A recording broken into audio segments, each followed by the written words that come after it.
Line Walkers, it's Jaime from IToldYouIWasSick.com, and I am going to do something a little bit different today. I've done it before, but I've decided that I want to do a rant because there is something that really, really gets on my nerves, and I think that I could write about it. I might write about it, but for some reason I think that this would come off easier if I just spoke. So, I tried to express this on Instagram today about executive dysfunction in autistic people. I'm autistic, and I found out in 2015, and I couldn't be happier that I finally figured that out, that I was finally diagnosed. But here's something that has gotten on my nerves for a while.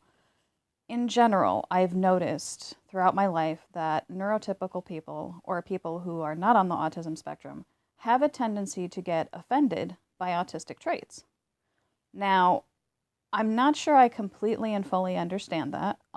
It's probably because people who are autistic, I mean, we're not purple with green spots. We don't have anything that really indicates that we're on the spectrum. So I can see where people would miss it and maybe not understand.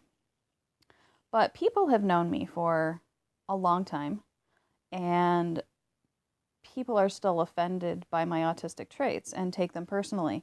And sometimes they even weaponize them to use them against me. I know that sounds really paranoid, but I'll give you an example. Like, I am the type of person that does not contact a person first unless I need to, unless there's something I want to discuss with them. So, for example, I'm usually not the first person to send a text message just to say hi. I don't do that. I don't see the point or the reason. And not only that, but I may actually think about that person throughout the whole day. But for whatever reason, by the time the thought enters my brain and I think maybe I should text that person, then there's another thought that enters my brain and I'm off doing something else. So I really think it's an executive dysfunction problem, and it's definitely not that I do not care. I've had a few instances lately of people getting upset because I don't initiate conversations.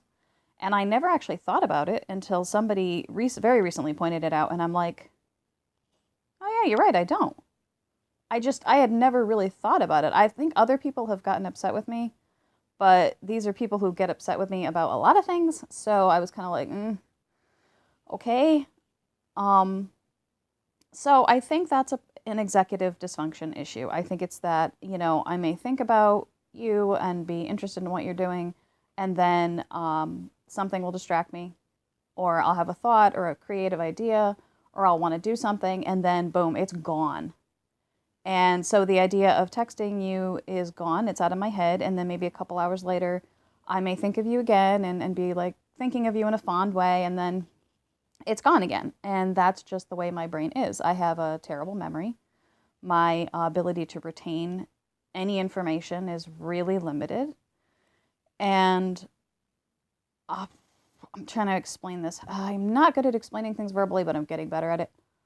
I think the thing that bugs me the most about it is people taking it personally. Even if I've explained, I'm on the autism spectrum. Here are my challenges. Here are the things that go on with me. And I think people are like, oh yeah, you're autistic. Okay. And they don't get what that really means. That means that I live in my own world.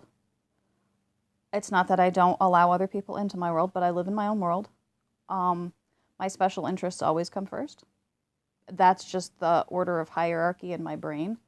I think for neurotypical people, it's social interaction, and then everything else. For me, it's special interests, social interaction, and then everything else. That's just the way it is. And I know that that can come across as selfish, but it's just the way my brain is designed.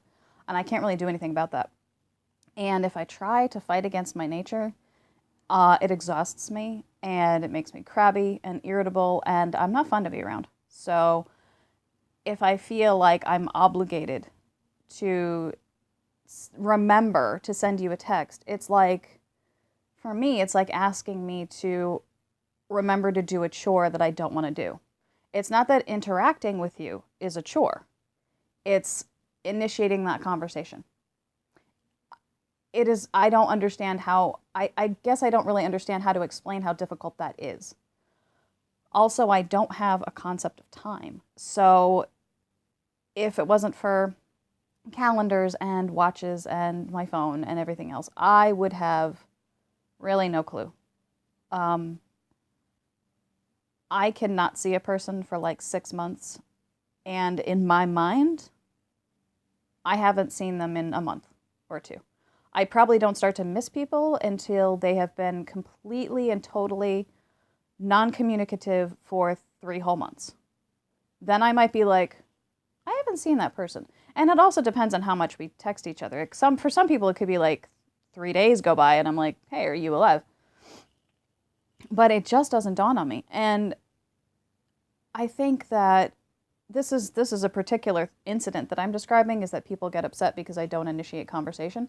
But I don't think I'm the only person on the spectrum who is like this. I mean, this is not an anxiety thing. Like, unfortunately, it was mistaken as anxiety because I didn't explain myself right. It's not an anxiety thing. It's literally, I don't think to do it. But it doesn't mean that the emotion or that the feeling isn't there. It's just the action. I can't get that from my brain to my fingers to type or to, God forbid, call. So I don't know. Maybe this isn't really a rant. It's just to get other people to maybe give me some feedback. Do you have autistic people in your life who just drop off the planet if you don't talk to them?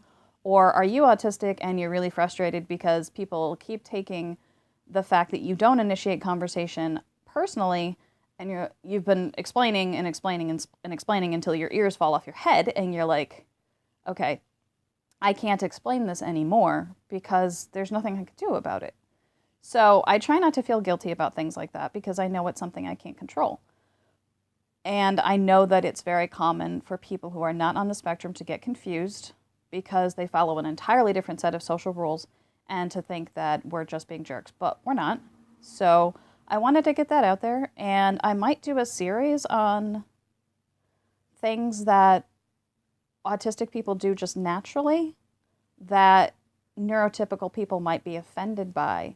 And if you want to, you can leave me questions or comments below.